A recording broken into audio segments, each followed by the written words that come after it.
All righty. Well, let me show you how this works. I'm gonna see. This is why I have this set up so I can go to here. Nice. Okay. So, let's pretend this is your scene that you're trying to do, right? Mm-hmm. And when you usually do it, you kind of go like this back and forth, and Right. it leaves the stitch on the front of it, right? So Yes. what we're actually doing on this one is we're going like this. Okay. Okay. So what's going to end up happening is there'll be thread here, here, here, here, and when you pull it tight, it'll make it invisible basically. Okay. So and it'll go under each one of these, and it kind of goes like that. All So right. So it's kind of stepping it from one spot to the other. so what this does, the way I've been able to rationalize it is, it's like you're putting the backside of this on the front. Hmm. So basically, it's this weird way of stitching. So I'll show you how to do it, and you can follow along. So what I'm going to do is I'm going to cut this like that, so that I have Yeah. something to sew up. And then, yeah, here we go. Let me tell you, I am so blind now that I have to wear these little 3-time things just to thread a needle. Oh gosh. And the last, so I stick them in here like this. So now I'm looking through like 5 times so that I can actually see the needle. Oh I'm gonna use man. I'm gonna use black thread too so that you can kind of see it better. Okay. Thank you. Yeah. Yeah, I'm in bifocals myself. I have bifocals on my regular glasses and it's fine. These Yeah. are just like cheaters, like the little 2-time theater cheaters, so that I, Sure. Yeah. see close My up my enough. glasses went bifocal so they can enjoy both worlds. Right.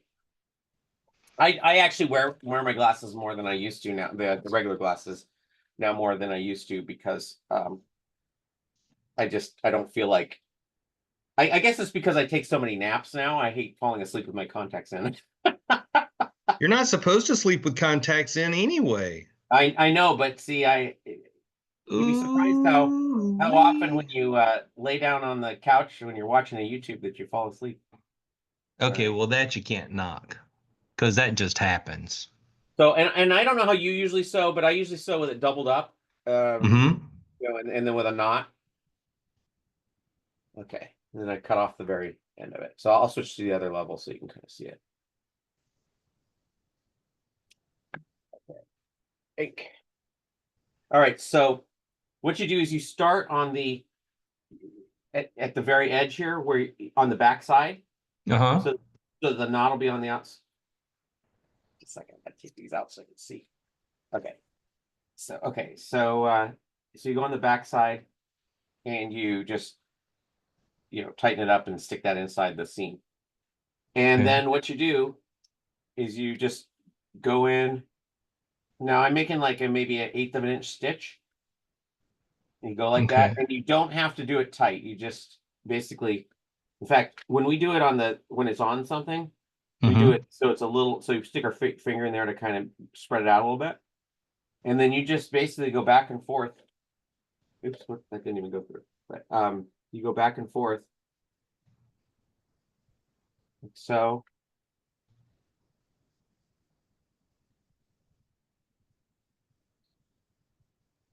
and you get this kind of ladder going on. Right. That's why they call it the ladder stitch. Okay. And you basically just, and hopefully he tied a knot every couple of inches. Otherwise, you Right. probably have to do that whole seam, but that wouldn't be a problem. What I would do is I'll show you here. So after you do, like, I actually learned on felt, which is even harder to do. But okay, so Mm. you bring it through, and after you get about an inch worth of the ladder going, Yeah. you then can tighten it up, and then you put one stitch right in it like that, and then you can knot it every inch or so, and then Okay. you just start over again. And you see it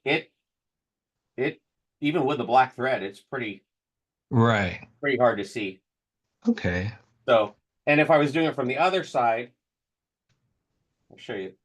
I would do the whip The whip stitch, stitch. and So let me show you how these. So you basically just go around and around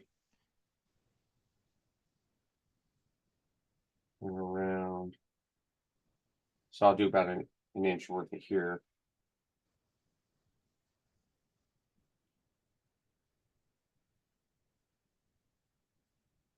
And then when you tighten it up on the other side, you kind of get the same thing going on. Okay.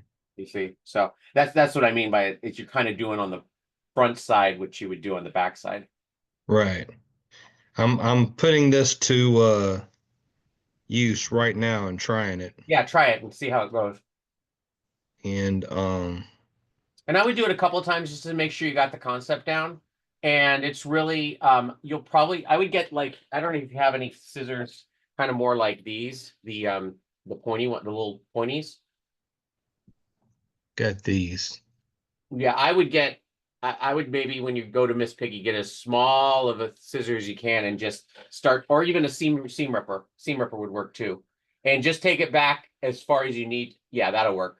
Yeah, You I've just got take it one of back as far those. as you need to get to it to so that you don't have the broken thread in there anymore. And then you can kind Right. of tuck and you can when you tie it up at the first one, you can kind of make sure it doesn't unravel again. I mean, I've heard, Okay. and I've only heard it, I think, on Krutinger's channel. Maybe I've heard it elsewhere. Um, the uh, uh, the ladder stitch is not as strong as a regular as the whip stitch, but Mm-hmm. I've never had any problems with it. It's what I use for all the repairs and stuff. So Right. Okay. Oh, I did that wrong. let me see what you did. Huh? No. I tied the knot before I pulled the stitches. Oh, okay. I'm trying to get a real life Goofus and Gallant going on here. Guess which one you are. No, it's kidding. Um, Gosh, I don't know. Goofus uses a piece of rope to tie his puppets together. I remember those guys. Yeah. Yes, I do. Let's see here. All right. I'm not moving fast with it No, it's not because as you important. can see on my video, the lighting here is not the best of the Yeah. best. Yeah. I set up And this little studio and I keep it up almost constantly. Um, just in case I ever do have to film something because it was always such a pain right. to not have it set up. Oops. Yeah. And when you're sewing, which stitch do you feel like you use the most? It's really a conscious effort because it's real easy for me to slip into the ladder stitch from the back. Hmm. So that's and it looks terrible when you do that. So it's like I pretty much do the I do the whip stitch as often as I can, but I also know Hmm. that there's certain areas I don't want to do it. Like always the lower chin is um is using the ladder stitch because I've started doing this thing where when I'm gluing the mouth line around, I want to keep that open. So if I have to cut off any fabric, I can, Right. and get it nice and tight. So I use it there. See, can I, That looks good. is it there? Can you see it okay? Yeah, I think it looks Okay. fine. And it's All just right. about keeping it real close to each other and tight and you'll have no problem. I've seen people use, especially when a puppet that's done a curve needle, but I've never had the handle of that. I always end up just sticking myself with it. So if you're comfortable with a curve needle, you can try that.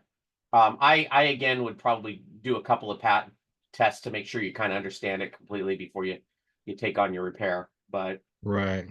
and I would also, just make sure you have um uh enough of the opening so that what's around it is already tight.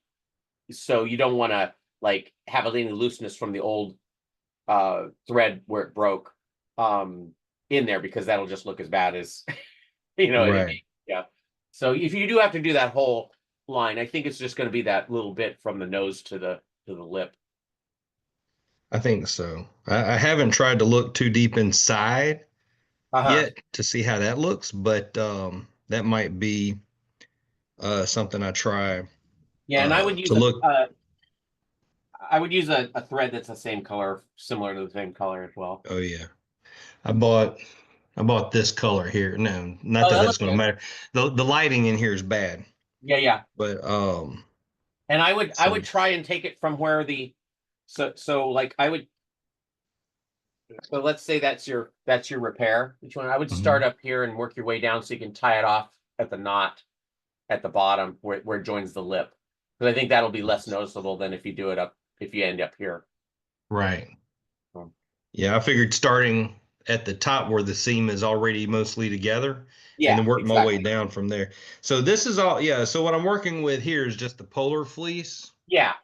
And this is So the next little piece here mhm, that I just did that looks great. between those fingers. So this is the F3. This is F3 fabric here. Yes. And this is doing it from the back, but doing the whip stitch, but you can barely see it. I mean, there's a seam right there, but it hides it pretty well. Yeah. And I And Muley and Friends are all whip stitched because I never thought of doing this other before. yeah, well, And it's really good. So Frankie Steinatra is whip stitch on polar fleece, not even F3 or Antron or anything. on the back of him, Maybury, Hmm. this is Antron. This is whip stitch from the back, but the front on his under his jaw here is ladder stitch. Okay. So